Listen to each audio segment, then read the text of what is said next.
I have an interesting history with Persona 3. My first game in the series was Persona 4, and after beating it, I instantly wanted more. Luckily, at the time, you could get fast digitally on the PS3. So I bought it, started playing, and just couldn't get past some of the missing quality of life features from it, like controllable party members. I know you're probably thinking, what a dumb reason to stop playing. And yeah, I was in high school, I was dumb, and new to the series. But then I found out about Portable, and I was beyond excited. Until I learned about the visual novel nature of Portable, and I just didn't want to experience the game for the first time like that. It felt like there was no good way for me to experience P3, so I did what anybody would do. Watch a ton of YouTube videos about Persona 3. Like this one. After getting that same instant obsession after playing Persona 5, I had the same urge to go back and play 3. But all the same issues popped up, and with a dead PS3, I had no way to play it. I accepted that I probably wouldn't. I'm not brave, but I kept trying. Not strong enough, but I kept going. With all the hardship away, knowing that if I don't fight, I'll forever be more with pain. If I give up, that's an automatic loss for me and a win for my enemies. Can't let it be. Took a few knockouts to understand the game. Now I'm ready for the ring. Your title for the king. Wearing the armbands to see succeeds. Be in a state of no fear, fixed like a breeze. Enemies and forever impressed.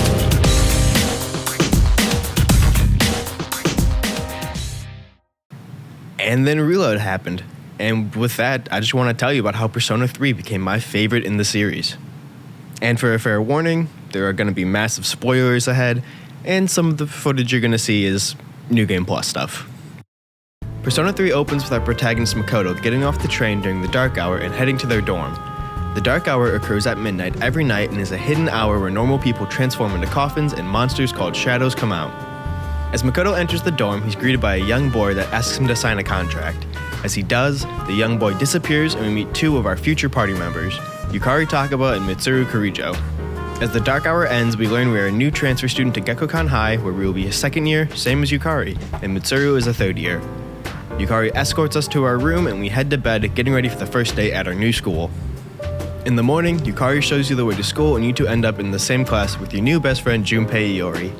Over the next 2 days, you slowly adjust to your new area, meeting another third year that lives in the dorm, Akihiko Sanada.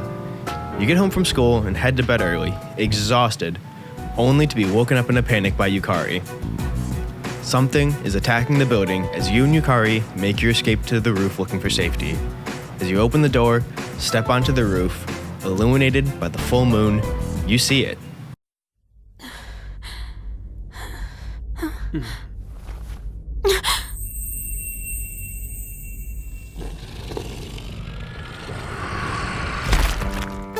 No way!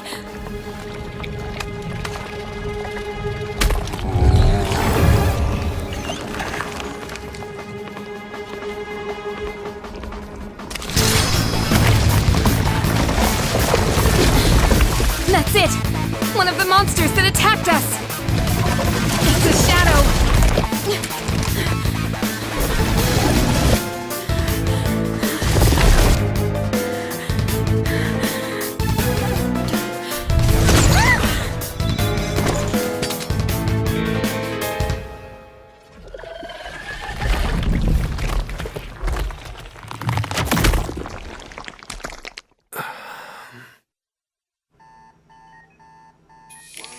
It's here.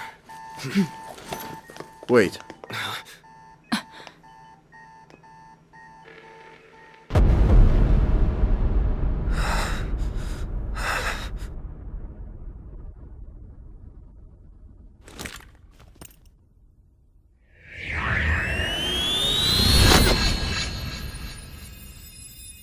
Go on.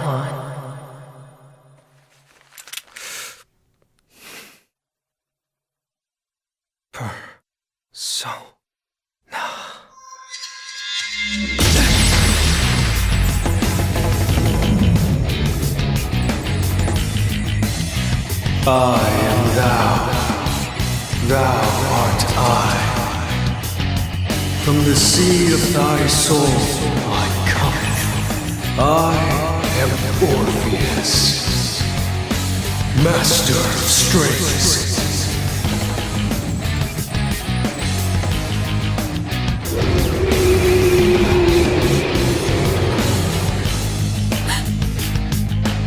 just as we thought.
After this, Makoto passes out, only to wake up 2 weeks later in the hospital.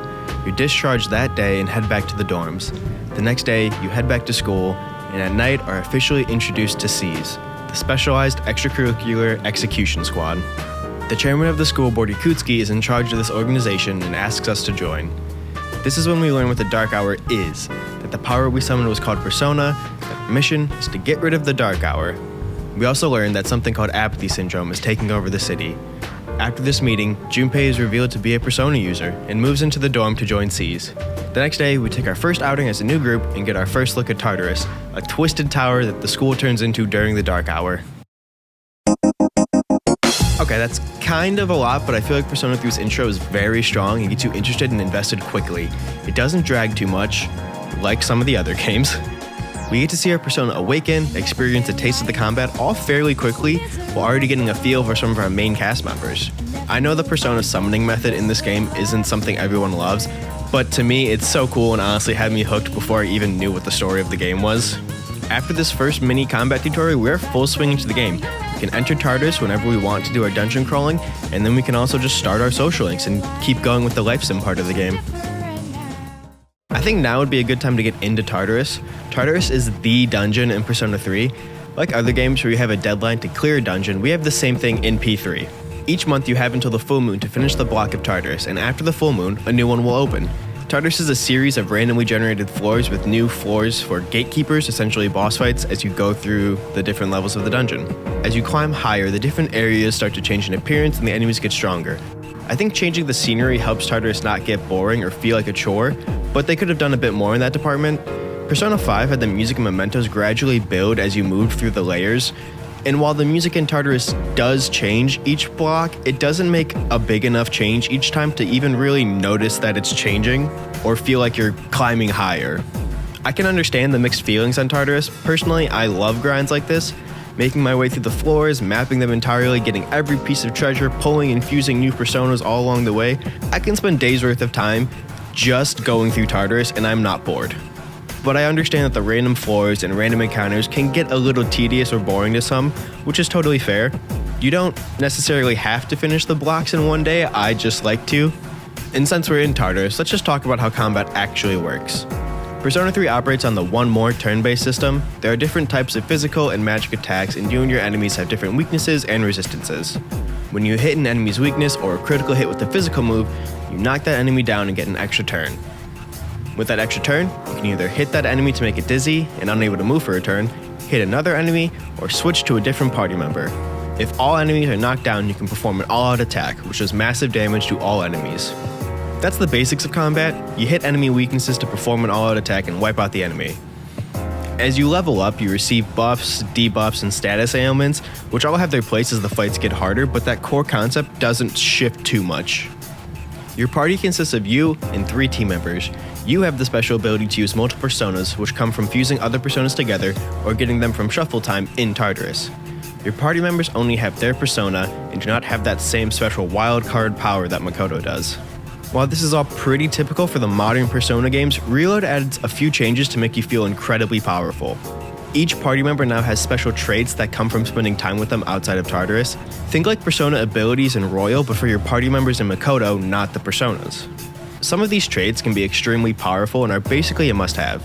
For instance, Makoto receives extra damage when hitting a weakness, Yukari can cast healing magic for only 25% of the SP cost, and Junpei gets a boost to his critical rate and critical damage. All of your team members' traits are very useful to their kits and definitely make the characters feel stronger in very fitting ways. The biggest addition to Reload's combat has got to be the theurgy system. Each character has a gauge next to their icon in battle, and as they meet certain requirements, the gauge fills faster until they can unleash an ultimate attack. These moves are all very flashy and incredibly powerful. They can range from full party concentrates, full party heals with magic shields, or just severe and massive damage. Using a theurgy attack feels super satisfying, in my opinion, and honestly just adds a lot of personality to the combat and these characters. Typically, I don't need a game to be super difficult to have fun with it and enjoy the combat, but I will say that some of these additions and the combat in general can be kinda easy in Reload. If you want to be pretty comfortable and not stress too much, normal difficulty will be just fine. If you want a little bit more of a challenge, I would definitely go to hard or even merciless difficulty. Okay, let's get back to the story though. With each full moon comes a boss fight with at least one large shadow of the major arcana. During the lead up to the second full moon, we meet Fuka Yamagishi and she ends up joining Seize as our new navigator, letting Mitsuru join the front lines. As we continue on, the team begins to realize that these large threats seem to come when the moon is full, and we start to prepare better. The boy who greeted us when we first got to the Iwatodai dorms has been frequently visiting us at night as well, informing us of upcoming hardships, congratulating us on beating these shadows, and letting us know that the fall, the end of all things, is coming. At the end of July, Seize takes a trip to Yakushima as a vacation thanks to Mitsuru's dad, and here the story really starts to unfold. We find out that 10 years ago, the Kirijo group was experimenting on shadows, and an accident caused 12 large shadows to run free, creating Tartarus and the Dark Hour. These shadows are the one that Seize has been defeating during the full moon operations. We also learn that Yukari's father was a scientist working for the Kirijo group who created a video in his last moments explaining that the 12 shadows all need to be defeated to get rid of Tartarus and the Dark Hour. Later on in this trip, we meet Aigis. Aigis is a robot with the capability to use a persona, built to destroy shadows, and oddly has a strange obsession with us. Upon Ikutsuki's recommendation, Aigis is welcomed into Seize and comes back to the dorms with us at the end of the trip. The next full moon operation, Seize runs into Strega for the first time. Strega is a group of rogue persona users that carry out hits during the Dark Hour by finding the person's coffin and killing them. This group consists of Takaya, Jin, and Chidori. Strega doesn't want the Dark Hour to go away and lose this power they have. As they find out about what Seize is doing, they start keeping tabs on us and our operations. During the August full moon, when we locate the shadow, Strega meets us there and traps us underground with it. Unfortunately for them, we kind of succeed in taking down the target and walk out of there unscathed. Strega is kind of an interesting group. I think you almost have a really interesting dynamic with Takaya where you're both kind of like special chosen ones, but they don't focus on that too much. Obviously, we love Chidori, she's great, she's the best part of Strega, and Jin kinda meh. Overall, I think they're a good addition to see that we're not the only side of this and that people do want the Dark Hour to continue, but I just feel like they're not used to their greatest effect the entire time. While prepping for the next operation, we gain a few new team members: Kanamata, an elementary schooler that was staying with Seize during summer, Koromaru, the loyal dog of Naganaki Shrine, and Shinjiro Aragaki, former Seize member and Akihiko's childhood friend. So let's kind of go through the team members really quick and touch on a little bit of their arcs and characters. Junpei is your best friend. He jokes around a lot, can be a little immature and hot-headed, but he means well. He loves the idea of playing hero, which leads to his jealousy of the protagonist. Junpei took some time to grow on me, but as his character arc progresses and he finds what he's fighting for, I really started to like him. You'll kind of realize that he has your back no matter what.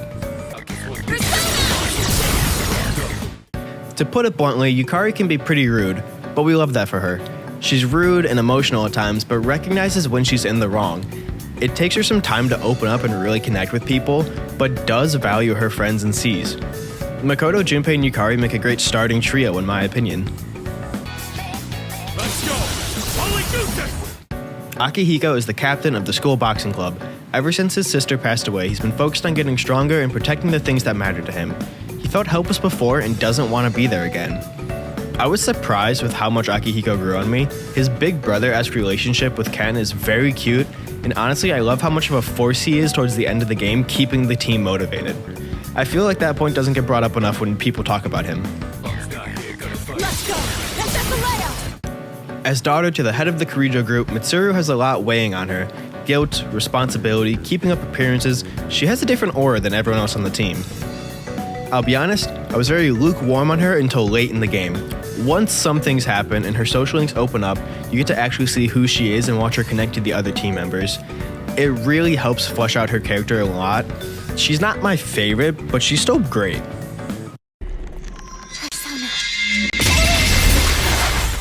Fuka is a second year along with Yu, Junpei, and Yukari, but she's in another class. She lacks confidence and is hard on herself, but is the best navigator that the team could ask for. As her story goes on, she slowly finds herself and wants to be her best self for her teammates. She has a fairly self-contained story in retrospect to some of the other team members, but that doesn't make it any worse or less relatable.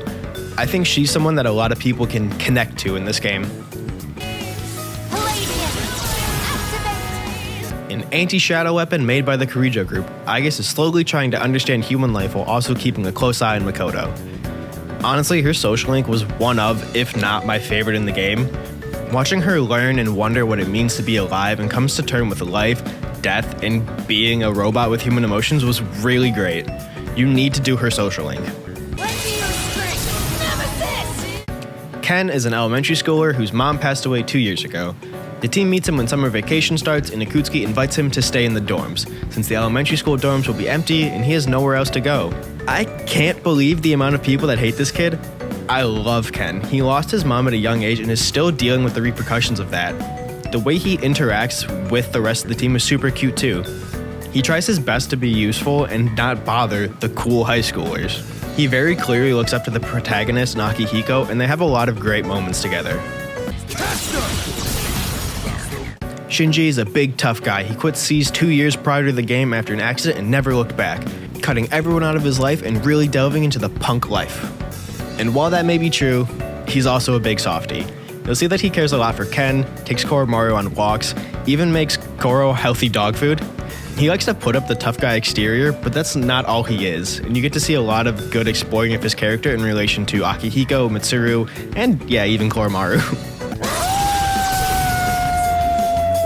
Koromaru is the best boy and best party member in the game. His previous owner was the priest at the shrine who sadly passed away. Since then, he stays at the shrine and protects it and the town. After we find him protecting the shrine from a shadow, we discover he can use a persona and take him in. He's just a good boy. One of my favorite aspects of our main cast is that they become friends throughout the course of the game. When we first join C's, there's clear tension. People aren't willing to open up to each other and don't interact much outside of C's activity. They're not really friends yet, they all just happen to be Persona users and are going into Tartarus together. But as the story progresses and our team grows, you get to watch these bonds deepen. It makes the slice of life moments more fun, and honestly I can't tell you how many times I was just watching cutscenes with a dumb smile on my face. With the full C's team together, we continue on moving through Tartarus and carrying out the full moon operations, while being normal students, spending time with friends during the day, and trying our best to get the highest score on our tests. During this time, we find Junpei bored one day at Tatsumi Port, where a girl in a strange white outfit catches his eye. Their conversation is awkward at first, but they slowly start to talk more and connect. They both keep coming back to this bench. Junpei sits and watches Chidori as she sits there and draws. One day he lets it slip that he's a member of C's and what the whole operation is. He really thinks that he can trust her. During the September full moon, Junpei is nowhere to be found. The shadow has been detected, and with no words from him, we head out to eliminate this month's threat. The shadow goes down without a problem, and eventually Fuka picks up Junpei's signature with someone else back at the dorm. During this, Chidori has Junpei and is demanding he calls off this month's operation and all future operations to end the Dark Hour. But he admits that he can't do that. He isn't the leader, and all he wants to know is if their time together was fake. As she struggles to give an answer, the rest of the team shows up. Chidori tries to fight back, but ends up detained and admitted to the hospital where Mitsuru and Akihiko try to get information about Strega from her. They try to get information, but she just won't speak to anyone. The only person she's willing to say anything to is Junpei, who continues to visit her often. The full moon in October comes, and again, we've got a few missing party members. Ken and Shinji are not with the group, and just like last month, the shadow's located, and we have to make the decision to just go take it out. After the fight, Akihiko realized the date. It's October 4th. Today is a very important day to Ken. We cut to Ken and Shinji, meeting in the back alleys of Tatsumi Port. Ken's mother died 2 years ago on this day, and he has been on a quest for revenge since. He tells Shinji he knows that he killed his mom, he remembers his persona, and that he's going to kill him. Shinji says do it, but gives him a warning that taking a life is difficult, and he will regret it. See, 2 years ago, when Shinji was still a part of SEAS, he lost control of his persona during the Dark Hour and accidentally killed Ken's mother. This caused him to leave SEAS behind and made him never want to use his persona again. As Ken goes to make his move, Takaya interrupts them, informing Ken that Shinji was going to die soon anyway from the drugs he took to suppress his persona after the accident. Takaya shoots Shinji, leaving him injured. Ken's sole reason to live, his revenge being meaningless, he gives up and is willing to die. Takaya readies to kill them both right here.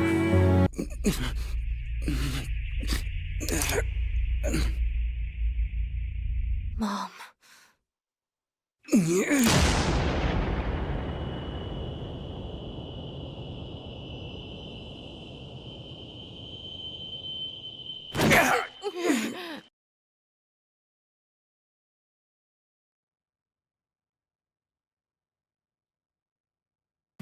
The next day, the school holds a memorial for Shinji. Shinji's death really impacts the team. I mean, Junpei snaps at some kids for talking bad about Shinji during the memorial. And I think this scene speaks for itself.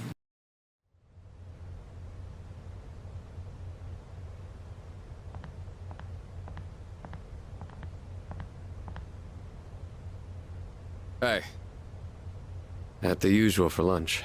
I was wondering what ramen tastes like when you skip class. It's surprisingly good. You could have invited me at least once, you know. Come on, say something. Why do you have to be like that? Always going off without saying a word. Put yourself in my shoes for a change. You think it's the other way around? Yeah, you're right. I was always the one running off on my own. I was too obsessed with getting stronger, ever since I lost Miki. That's all I've cared about. I thought if I was strong enough, I could protect anyone, but I was wrong. And now you're gone too. God, it's like the world is laughing at me. I knew what we were getting into. I knew we were putting our lives on the line, but I was so focused on fighting, and I didn't see anything else. It doesn't matter how strong I was. Look what happened!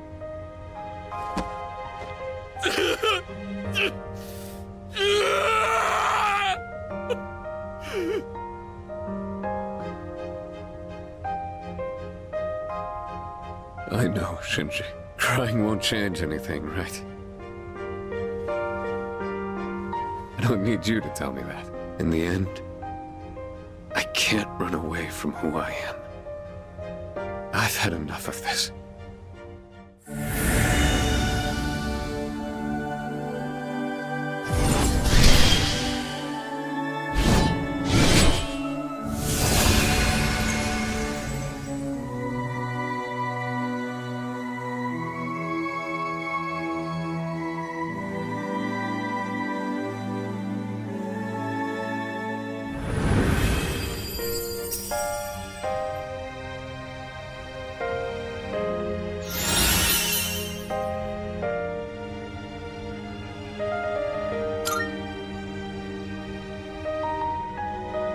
Rest easy, Shinji.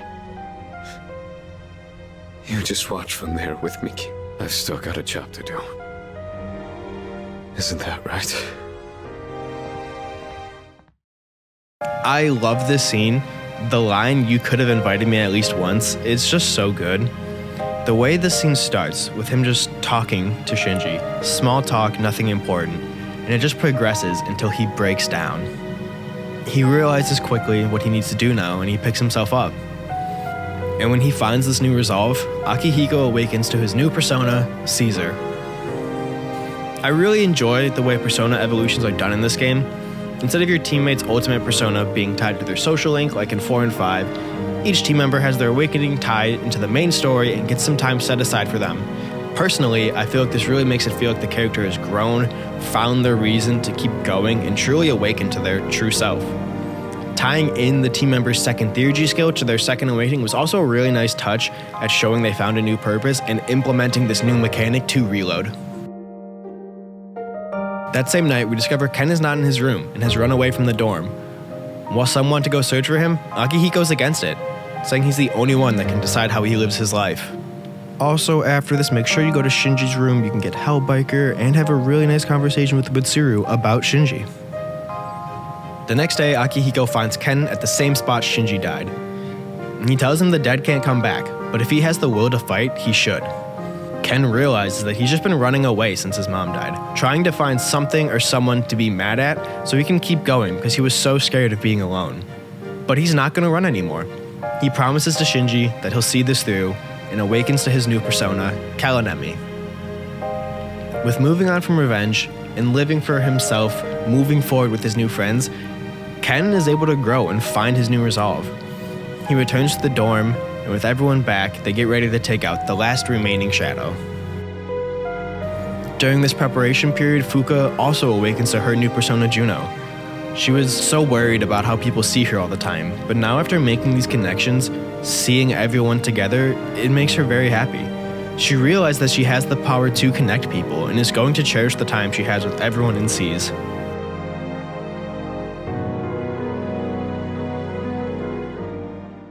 I haven't been entirely sure where to bring this up, but I want to take a break from the story, talk about one of my favorite aspects of this game and the Persona series in general. The music. Every song in this game is an absolute banger, and they come out swinging with the intro song.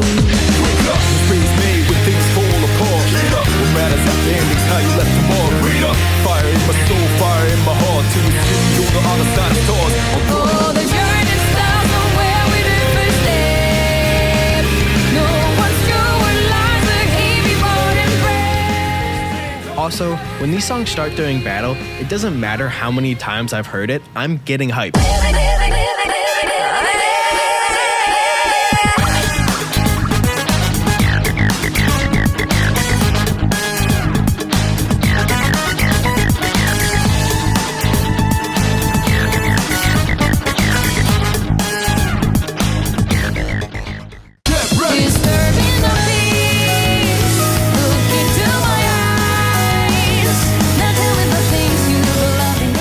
Legitimately, It's Going Down has been stuck in my head since the game released. It's kind of a problem.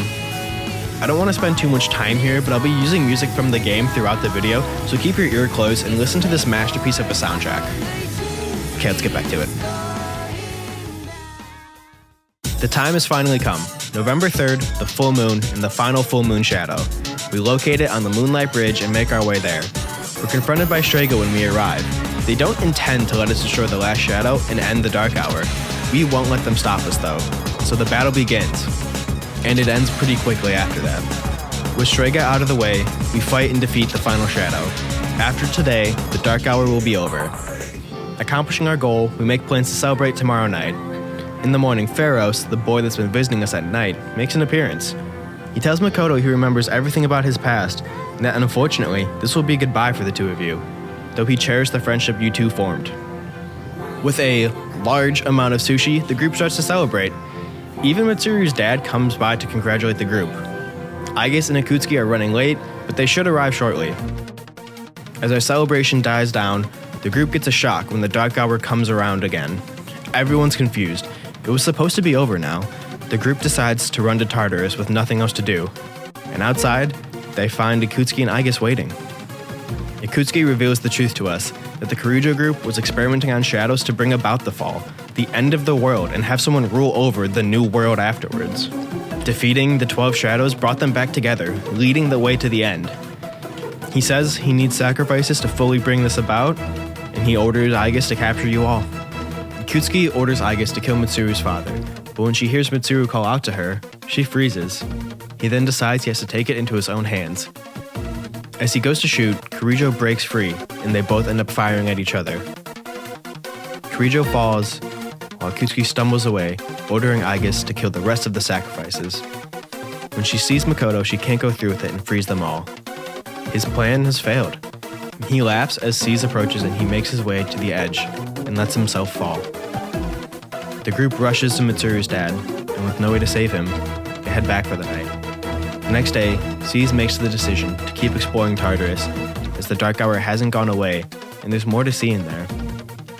After the meeting, Yukari receives the undoctored video her dad made in his last moments, and she watches it alone that night. Yukari finds out that her father was really recording the video to condemn the actions of the Kirijo group and explicitly said not to destroy the 12 Shadows. That the only thing he could do to stop them was split the much larger beast into the 12 Shadows. He also leaves a message for Yukari at the end, sad that he won't be able to be there for her and that he loves her. Upon finally finding out how her father died and that he was trying to put a stop to all of this, Yukari awakens to her new persona, Isis. She had been looking for an answer as to why she was actually fighting to stop the Dark Hour, but now, knowing what her father died for, she has her answer, and she can keep going. The next week, a new student transfers into our class. Ryoji Mochizuki joins and quickly becomes friends with the members of Seize. Him and Junpei get particularly close, as well as forming a bond with Yu, though Aigis sees him as dangerous for some reason. He becomes good enough friends with everyone that when the school takes a trip to Kyoto, he spends the time with us, sharing a room with Yu and Junpei. Kyoto serves as a good time for us to come up for a little bit of air. Everything has been moving so fast with new reveals and lots of stuff happening that it really just serves as a good change of pace. It offers some nice, lighthearted moments while still having some very sincere conversations between characters. Personally, I really enjoyed this trip. Things have been so rough for Seize that it's nice getting to see them just spend some time together and have fun. Makoto and Ryoji have a really nice conversation down by the river. You get to see a lot of cute pictures of the group just having fun. You even pretend to be a ghost to escape a hot spring. Overall, it's nice to catch our breath a little bit here and just see the team have fun. On the first day of the trip, you see Yukari and Mitsuru are alone by the river. Yukari is trying her best to be friendly and make Mitsuru feel better, but she clearly has her mind elsewhere. Mitsuru starts to question why she's trying to make her feel better and be her friend. After everything that's happened with Akutsuki and her father, their fight's over. They don't have an obligation or reason to associate with each other anymore. Yukari ends up giving her a piece of her mind. And her hand. The two girls come to the conclusion that they are both fighting to finish what their father started, and they have each other as support.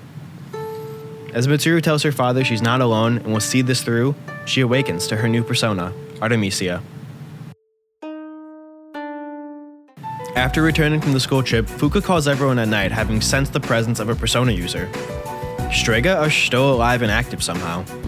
Chidori was broken out of the hospital by the other members and now hijacks Fuka's persona. She tells the team to come meet her, clearly luring them into a trap. Junpei runs off on his own ahead of everyone, and the group makes the decision to follow behind him. They find her outside of Tartarus, Junpei trying to reason with her, but he just can't get through to her. A fight is unavoidable. The fight ends pretty quickly, Chidori's resolve clearly shaken. After the fight, she begins to talk with Junpei. She's become attached to him, and it scares her. Now that she feels this way with him, she's scared of death. She's scared of losing him and that her time with him will end.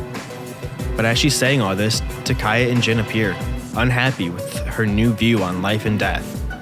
Angered, Junpei goes to make a move towards Takaya. He fires.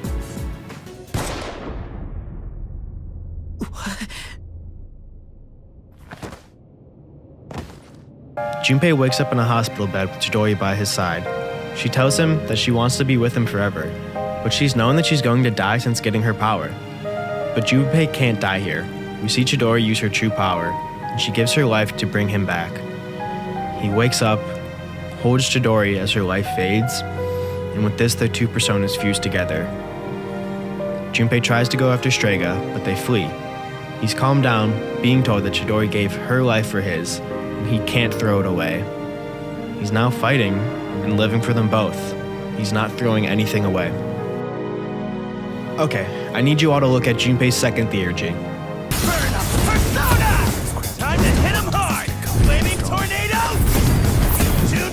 This shit is adorable and heartbreaking.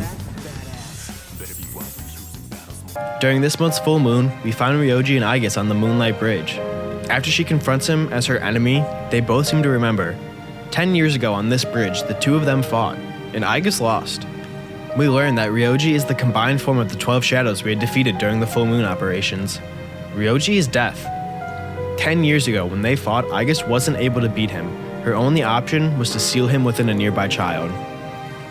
That child was Makoto, and Pharos, the boy who would visit us, was death.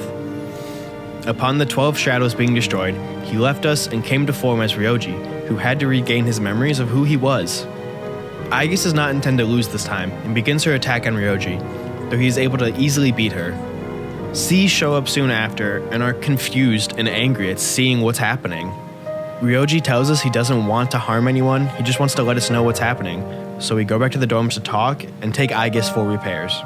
Ryoji informs us of it all, him being death, being sealed inside Makoto, and his history with Aigis. He tells us that he is the appraiser of death, and soon Nyx, the goddess of death, will come and bring the fall. There's no stopping it, everyone will die. But he gives us two options. Makoto can kill him right now, and with that, erase their memories of the Dark Hour, of any of this, and they can just go peacefully. Or they can choose not to kill him. They'll keep their memories, but they'll know that the end is coming, and there's nothing they can do about it. He gives us until the 31st to decide. Over the course of the month, we see all of C struggle with coming to a decision. No one wants to forget any of what's happened, but are scared of what Ryoji said. We've been told that we can't defeat Nyx when she comes, so why should we even try? We get a lot of great scenes here of our team members coming to the decision to fight. We get a lot of nice moments that really flesh out the bonds they've created. On December 30th, Aigis finally returns to the group. She begs us all to please kill Ryoji. She doesn't want to see us suffer. She can't understand why we're throwing away our lives. But we explain to her that we all have our purpose for fighting, for not wanting to forget, and that you can't tell someone what their purpose is. She begins to understand and that she can make her own goals. Finally starting to take her life into her own hands, Aigis' persona transforms into Athena, serving as proof of her new life and purpose. The next day is the 31st. Ryoji arrives, ready to hear our answer. We tell him we won't kill him. We will fight Nyx on the day she arrives. As much as he tries to dissuade us, not wanting us to suffer, we won't budge. He relents and gives us the last bit of information before he disappears. Nyx will descend on January 31st, and we will have to confront her at the peak of Tartarus. With that, we have 1 month to prepare for the final battle. Yukari has an idea that if we defeat Nyx and the Dark Hour ends, we might end up forgetting everything. So to counteract this, we all make a promise to meet up on the roof of the school on graduation day when it's all over. January is one of the best parts of this game. The atmosphere is just amazing. The music changes and is sadder and more somber, really pushing in that feeling that the end is coming, not only for the characters, but the game itself. The city is full of the lost and run down. A doomsday cult even pops up and is recruiting people to welcome Nyx into the world. This is also when Aigis' social link becomes available, and trust me, you want to do it. There isn't too much to do during this month, as it's the last one, but you can finish up whatever social links you have and explore Tartarus to get ready for the final battle. The lack of things to do towards the end is kind of sick. I think it really adds to the strange feeling that the entire town has. It used to be so full of life and busy all the time, and now everything has slowed down as the end draws near. And the final day comes. January 31st, when the Dark Hour comes, we make our way to the top of Tartarus. On our way up, Strega tries to stop us one last time, hoping for Nyx's arrival. First Jin, all alone, and then later Takaya. They aren't much of an obstacle and are not able to stop us. We make it to the top, and Nyx's avatar descends. The group recognizes the avatar as Ryoji, somehow, calling himself the Harbinger of the Fall, and he says there is no distinction between himself and Nyx now. Not going back on our decisions, we get ready for a fight. The Nyx fight is super interesting. They have 13 health bars and switch their Arcana in order in which you fought the full moon shadows. When you finish off a health bar, Nyx will switch the Arcana, changing any resistances or weaknesses with it, and will keep switching until the last one, the Death Arcana, is there, and that's the final part of the fight. Once the avatar is defeated, Nyx's true form is revealed to be the moon that is hurtling towards the earth. Makoto's the only one with the strength to go and continue the fight. I will. With everyone calling out to us, we go towards the moon to find Nyx's core. And with the strength of all of our friends and social links behind us, we were able to pull off the impossible. Obtaining the Universe Arcana, we used the Great Seal on Nyx, locking them away, saving everyone, and ending the Dark Hour. The end of this fight had me in tears. The support from all those connections you've made really is impactful. The actual fear and sadness your team members have as they watch you go to end this fight really makes you want to make it back to them. The entire sequence is honestly an amazing final battle. After the fight, we fast forward to March. Everyone seems to have forgotten everything about the Dark Hour, Seize, and what we faced together. Yukari and Junpei can't even remember how the three of us became friends. As we go through the day, we have one last chance to check in with our social links and friends. Everyone seems to be pointing out how tired and pale we look. Our old teammates also feel like they're forgetting something. The next day is graduation. We're so exhausted that we haven't even left the house by the time graduation begins. And here Aigis meets us at our room, having remembered everything and the promise to meet on the roof. The two of you head there together now, to wait for everyone else. And as you lay there with Aigis, your friends start to remember, making their way up to the roof as fast as they can. Aigis comforts you, telling you her wish to protect you and be by your side.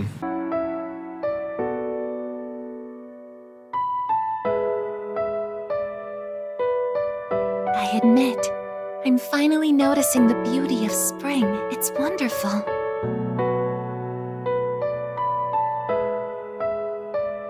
And yet, without exception, each and every season will come to an end.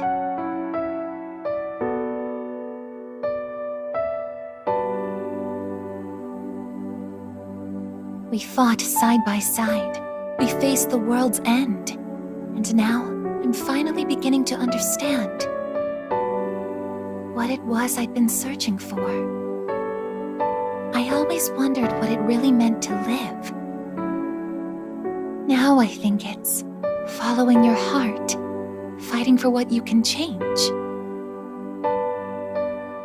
and accepting the things you can't. Nothing on this earth lasts forever. Every life will one day fizzle out. That holds true for all of us, and as soon as you come to terms with it, you realize something. You see what really matters. Your eyes are feeling heavy. Maybe you should close them. You're tired and should get some rest. As your eyes slowly close, you can hear your friends approaching in the distance. With a smile on your face, you close your eyes.